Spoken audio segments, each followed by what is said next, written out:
बिस्मिल्लाहिर्रहमानिर्रहीम। अस्सलाम वालेकुम।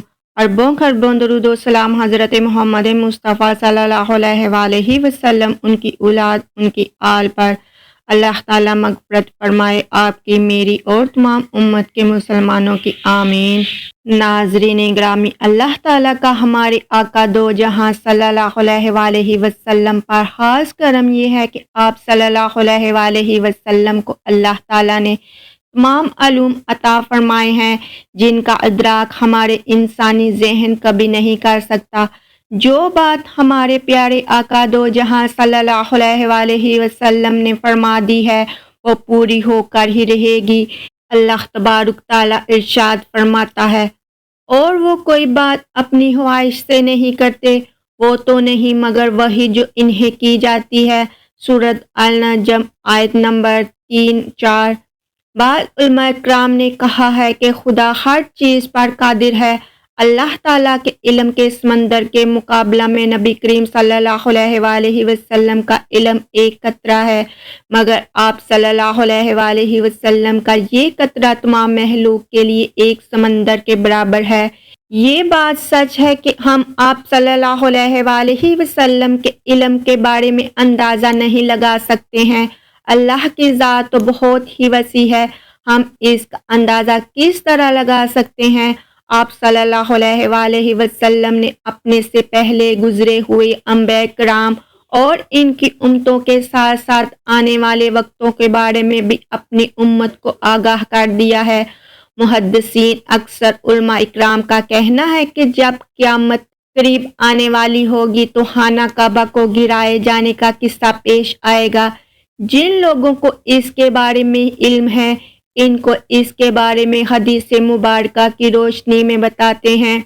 नाज़रीन गिरामी, खाना काबा की निशानियों में से एक अजीमुल शान निशानी है।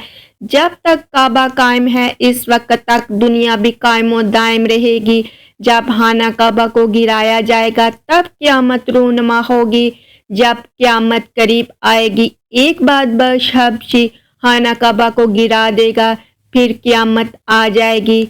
इस कमीने हबशी के बारे में आकाए दो जहां सल्लल्लाहु अलैहि वसल्लम ने इरशाद फरमाया कि इस हबशी की शक्ल सूरत ऐसी होगी, एक छोटी छोटी पंडियों वाला हबशी खाना काबा को गिरा देगा।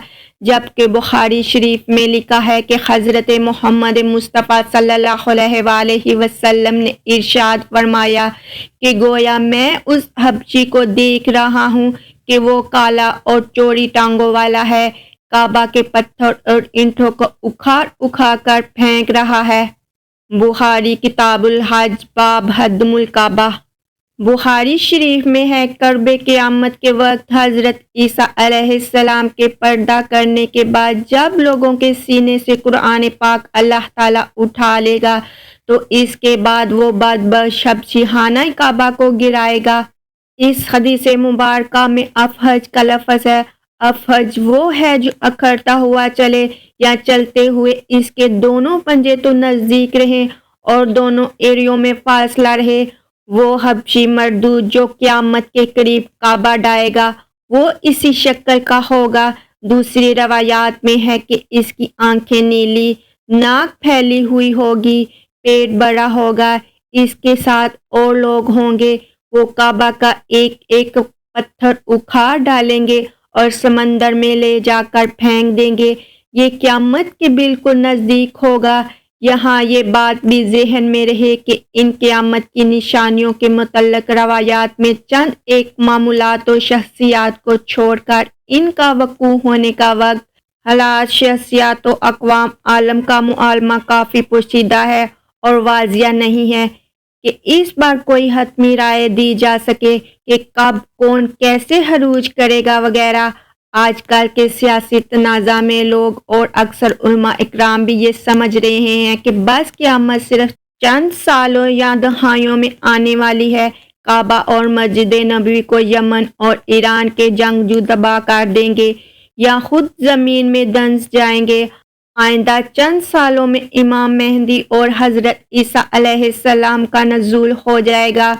बरमूद ट्रायंगल से दज्जाल नमूदार हो जाएगा और फितना फैलाएगा। یہودیوں، عیسائیوں اور مسلمانوں کی آپس میں جنگ ہوگی جو بس چند دن کی دوری پر ہے وغیرہ۔ حقیقت یہ ہے کہ یہ سب قیاس آرائیاں سادہ لوح عوام النساء کو محظوظ کرنے اور عمل و جہاز سے دور کرنے کے لیے کی جاتی ہیں۔ اگر گہری نظر سے دیکھا جائے تو بڑے بڑے فتنے تو کئی صدیوں پہلے سے ہی رونما ہونے شروع ہو گئے تھے۔ کتنے ہی لوگوں نے مہدی ہونے کا ڈرامہ رچایا، کتنی ہی دفعہ مسلمان اور یہود و نصارہ میں بڑی بڑی جنگیں ہوئیں، کتنی مرتبہ قبلہ اول فتح ہوا، کتنی مرتبہ قبلہ اول پر یہود کا قبضہ رہا، کتنی مرتبہ دجال نما انسان پیدا ہوئے، لیکن ان کا ذکر قرب قیامت کے سلسلے میں نہیں ہوتا۔ صرف 20ویں 21ویں صدی کے سیاسی معاملات و واقعات کو ہی قرب قیامت سمجھ لیا گیا ہے، جبکہ نبی کریم صلی اللہ علیہ وآلہ وسلم کے ایک فرمان کے مطابق آپ کی وفات کے بعد سارا زمانہ قرب قیامت ہی ہے، چاہے کتنی صدیاں بیت جائیں۔ لہٰذا علماء کو چاہیے کہ آج کل کے سیاسی پراپوگنڈے سے متاثر ہو کر ان عوام النساء کو محفوظ کرنے کے بجائے ان کو نیک اعمال و جہاد فی سبیل اللہ کی ترغیب دیں۔ اللہ تعالیٰ سے دعا ہے کہ اللہ تعالیٰ ہم کو نیک کام کرنے کی توفیق عطا فرمائے، آمین یا رب العالمین۔